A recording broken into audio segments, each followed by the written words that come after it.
Hi everybody, this is Megan Garza with Megan Garza Wellness. I'm a nutritional therapy practitioner, health coach, and yoga instructor, and you're listening to the Restoring Balance podcast. More women than ever are now dealing with digestive, hormonal, and skin issues and are not finding satisfactory answers or results. On this show, I teach you how to implement holistic lifestyle, dietary, and mindset strategies to help you get smooth digestion and balanced hormones to reclaim your health, feel confident about your decisions, and to finally live life on your terms. Welcome. This is episode 10, and the title of today's episode is Holistic Healing Journey, Overwhelm, and Perfectionism Paralysis. Before we get into today's episode, if you're a fan of the show, this is just a reminder of how you can support the podcast by giving it a 5-star rating on Spotify podcast, which helps the algorithm get my show to other listeners who would benefit from it just like you. Without further ado, let's dive in. So what is holistic health? Holistic health is what embodies the mind, body, spirit, and environment for your overall well-being. There really is a lot to learn with holistic health, and it's very different from what we've been taught, especially if you've grown up in an environment where it's very Western medicine based. It can be very hard to kind of break free of these things that we've been taught and the narratives that we've been told. But once you start learning, you begin to open your mind up to different possibilities and you realize just how little you actually know. And this is something that even as a practitioner, I remind myself of daily, is just how much there is to learn and how much I still truly don't know, regardless of how much I've studied and learned along the way. And this is where the overwhelm can really come into play, because when you're starting your own journey or moving forward during challenging times of your health, it can feel so overwhelming. And especially in the beginning, like I said, when you're first starting out, it can really feel like there really is so much to learn. And you might feel like, I'm never going to know enough. And you really will never know enough. And that's the humbling part of learning about all this, is we never will know enough. There's so much that we won't know, even if we spend all of our time studying. And if hearing that scares you, take note of that. If hearing that excites you, take note of that. Because starting your journey can be very challenging, and moving forward can be very challenging, especially when you start hitting roadblocks in your healing journey. And this is where the overwhelm can come into play, and maybe even perfectionism paralysis, because you just think, well, there's too much to do, so I just don't know what to do. I'm just not going to do anything.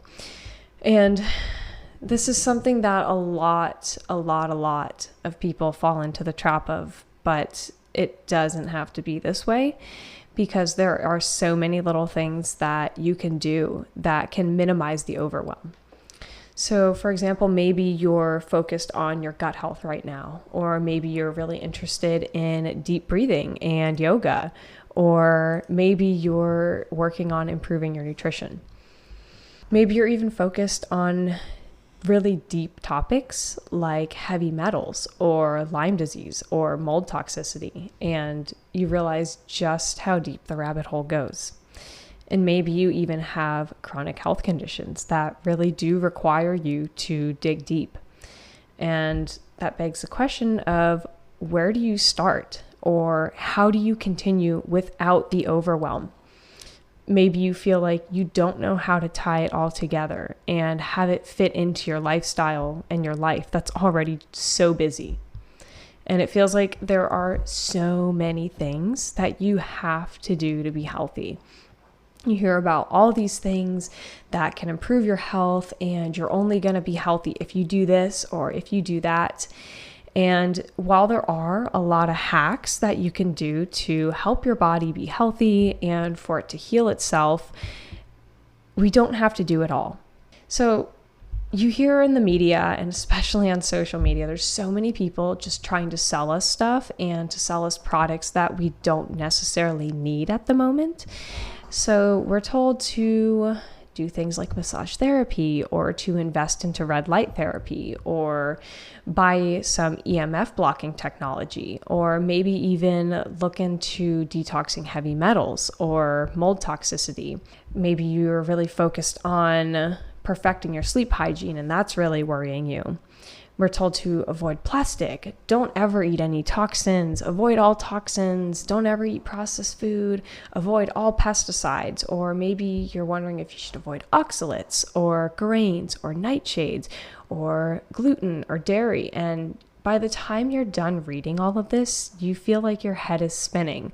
I mean, I know that I definitely did when I first started reading about everything, and it was so confusing because there's just so many avenues telling us what is harmful and what we should avoid and all the things that we should be doing that we aren't.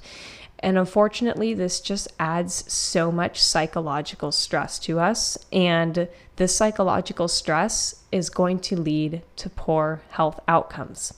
And the things that I mentioned a moment ago about the pesticides and avoiding certain foods and maybe doing the red light therapy and massage therapy, yes, these are good things to be aware of and maybe to invest in or to take note of, and maybe doing your best to add it in or avoid it, like massage therapy, maybe adding that in, or heavy metals, of course, trying to avoid that. But the main point that I'm getting at is do not obsess about any of this stuff, because there are so many things that we cannot control.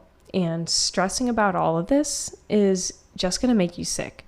And when you're trying to heal from chronic health problems, adding more psychological stress to your plate is going to continue down that slippery slope of your chronic health problems.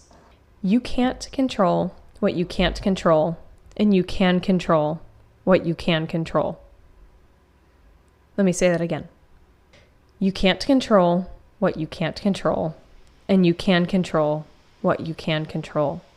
So right now, and always, for this whole health journey that you're on, is to focus on what you can control and what feels doable with your life.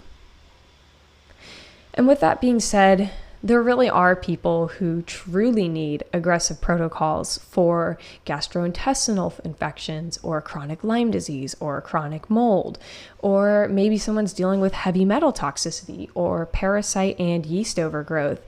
And this is really where working with a practitioner comes into play, because there are so many things that we don't know. And especially someone who has not undergone intensive training on these issues, it's going to be very hard to pinpoint them, especially when you've been working on it for so long. So working with a practitioner really can be beneficial to minimize the symptoms that you are dealing with and to really optimize your health.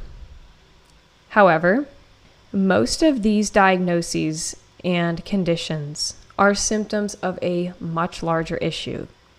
So what do I mean by that? So I have a couple examples for you. So say that you have parasite and yeast overgrowth. This could indicate a need for stomach acid, liver, and gallbladder support.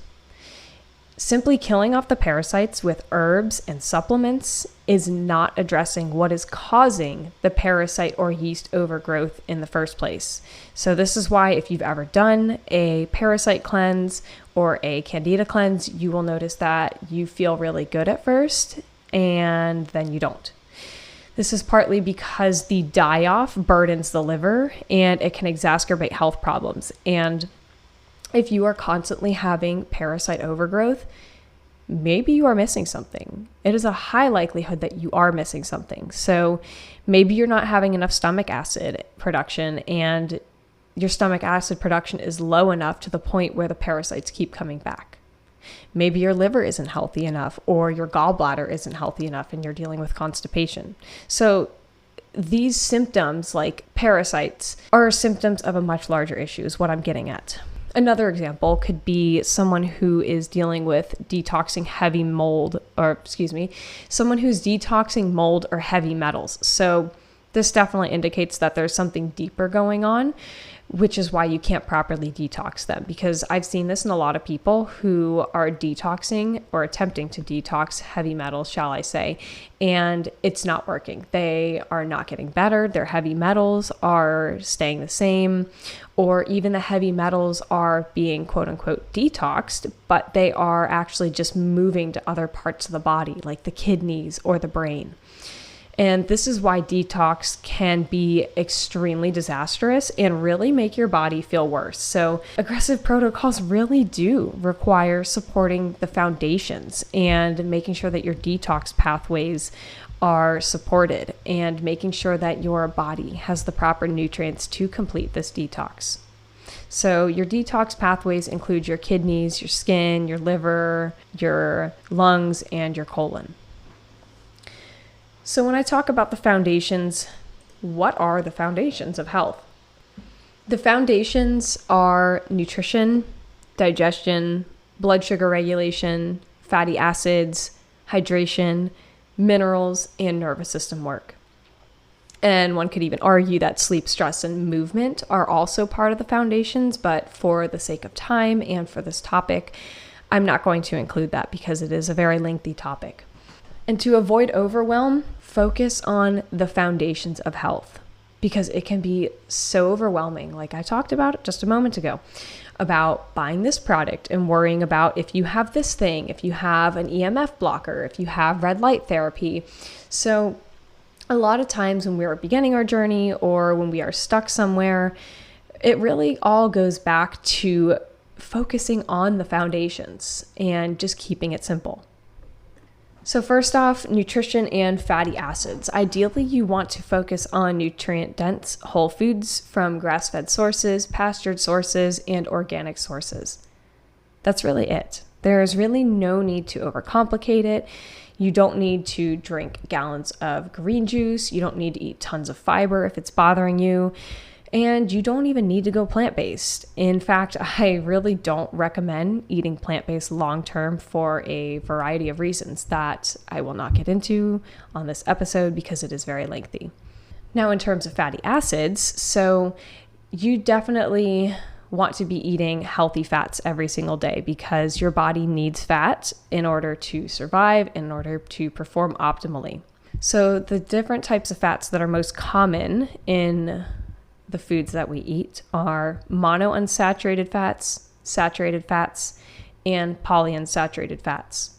You're going to want to eat mostly monounsaturated and saturated with very small amounts of polyunsaturated fats. So some example of healthy fats would include coconut oil, olive oil, avocado oil, beef tallow, lard, and butter. So these are all really delicious, really easy to cook with, and very healthy for your body. For digestion, the main organs that you are going to be supporting, the main basics of digestion would be to support the stomach, the gallbladder, the pancreas, the liver, and the small and large intestine. So I can detail this in a later episode, but really focusing on supporting your digestion is going to be a foundational step in the right direction for improving your health. So things like chewing your food until it's smoothie consistency, making sure that you are not eating in a stressed out state. Do not eat when you're distracted, so don't eat when you're driving or watching TV. I know a lot of these things are easier said than done, but even these small changes can make a big, big difference. And just quickly touching on food intolerances. So this goes back to just a symptom. It can really indicate a deeper issue, especially with the nervous system. So instead of asking yourself, why is this food bothering me? Really ask yourself, why is my body reacting so poorly to these foods? And what this does, this changes the script for labeling food as evil or bad, and instead it focuses on what is my body telling me it needs for support. Because a lot of these foods are not inherently bad, it's just something in your body is not allowing it to be digested. That's why I've seen many clients come to me with very limited foods that they're eating, and this is not a long-term strategy for good health. It's really just masking the root of the issue. And again, it's just a symptom. So a thing that you can do, a nice activity that you can do if you're not triggered by it, is to start a food diary and do an elimination diet under a qualified professional. This is something that I've helped my clients with because it is very difficult to pinpoint exactly what's triggering your body and what supplements to take. Then the next foundation is for blood sugar regulation. To make this simple, you want to eat a carb, a fat, and a protein together every 3 to 4 hours. You want to eat within 1 hour of waking up to jumpstart your metabolism.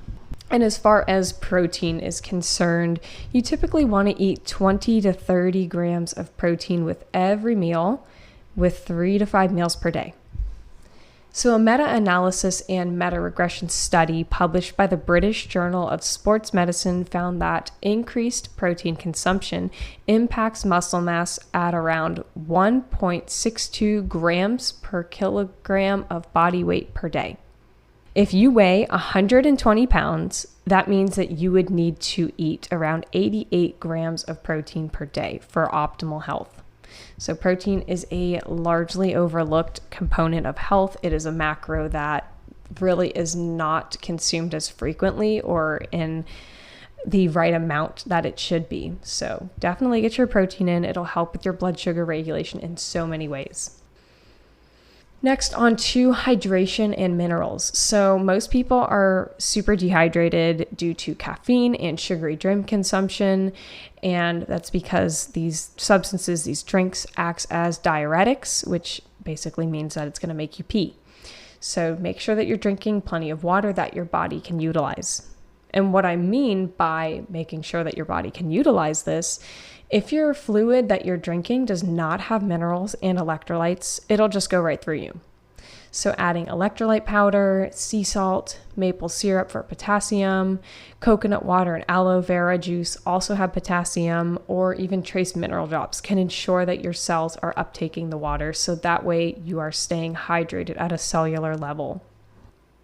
A large component of health that is so overlooked is the nervous system.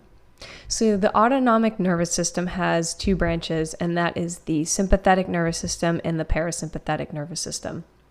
The sympathetic nervous system is responsible for fight or flight, and the parasympathetic is responsible for rest and digest. In order to heal, your body has to feel safe, and part of feeling safe comes down to the nervous system.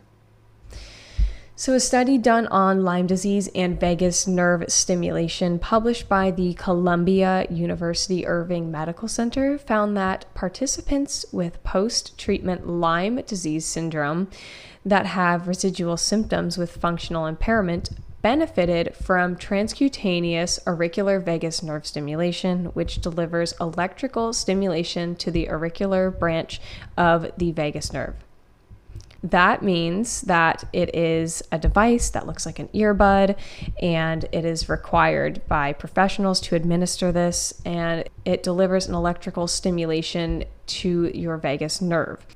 It is not something that is accessible to everybody, and that is maybe due to location of where you live, or maybe your work schedule, or even finances and insurance. So there are many different options for those who cannot get these therapies or do not want these therapies. So some vagal nerve exercises would be doing things like humming and singing, even deep, slow diaphragmatic belly breathing through your nose. So this one is something that you should be doing throughout the day, every so often as you can, to help the vagus nerve realize that it is not in danger. Because even though we're not running from tigers anymore, maybe that email from your boss is causing your nervous system to be keyed up, and it is not allowing you to go back into the parasympathetic. So really slowing down and take deep belly breaths can be very beneficial to your nervous system. Things like yoga or cold exposure, acupressure and acupuncture, prayer, massages. So these are just a few exercises that are really helpful. I detail more of this in my digestion workshop. I will link this in the show notes, so it'll be sent to your email. There's so much fascinating information to help you move the needle further in your health journey if you're dealing with digestive issues, because this is something that is so common, and the vagus nerve is so overlooked in terms of digestive disorders. So definitely give that a check. Definitely check that out and send that to your email, because you will not want to miss what's inside that. Supporting your nervous system will improve your health. Striving for perfection will harm your health, and that'll keep your nervous system keyed up. So with that being said, do not focus on perfection, because if you focus on perfection, you'll never reach your goals, and eventually you'll get frustrated, give up, and throw the towels in. So instead, you can really just focus on making small changes bit by bit, because realistically, it's never going to look perfect. And while there are many health problems and chronic illnesses that plague so many people, just focus on the small changes. Don't worry about expensive acupressure mats or red light therapy, because that is not attainable for most of us. It's not what most of us need. We don't need quick fixes. We need strategies that are going to help us in the long term. And that is what the foundations of health are all about. It is long-term strategy. We're in this for the long haul. You can do it, and just continue to make small changes and focusing on what's doable and what supports your body on a cellular level. The overwhelm and perfection paralysis will keep you stuck, and unfortunately the needle will not move. And really just remember that this is a journey. This is a journey that you're on. You will never be done improving your health. There's always going to be something to work on, which is why embracing and loving what you already know and being excited to learn what you don't know is so important to avoid the overwhelm and perfection paralysis. Just allow yourself to not know it all and to be comfortable with that, because it is a journey. It's not just a destination. Your health is not a destination. It is a journey, because it's always changing and there's always going to be different things that come up in your life. And really, just to wrap this whole conversation, most importantly, be open to being a lifelong learner and just enjoy the ride.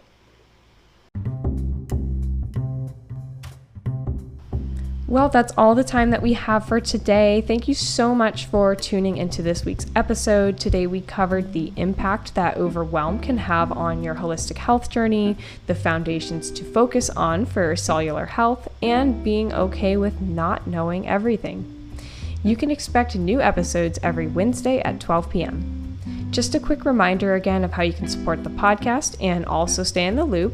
So just make sure that you sign up for my email list. That way you can be notified every time I post a new podcast episode, make any new announcements about my services and how you can work with me, and also receive weekly relevant tips for digestion and hormones so you can optimize your health. My email list is the first to be notified about all these things and is the best way to stay in the loop. You can find the link to sign up for my emails in the show notes, or head to my website at megangarzawellness.com, and you can wait for the pop-up or sign up under the freebies tab. Again, I just want to thank you so much for listening to this week's topic. Take care, everyone, and until next time.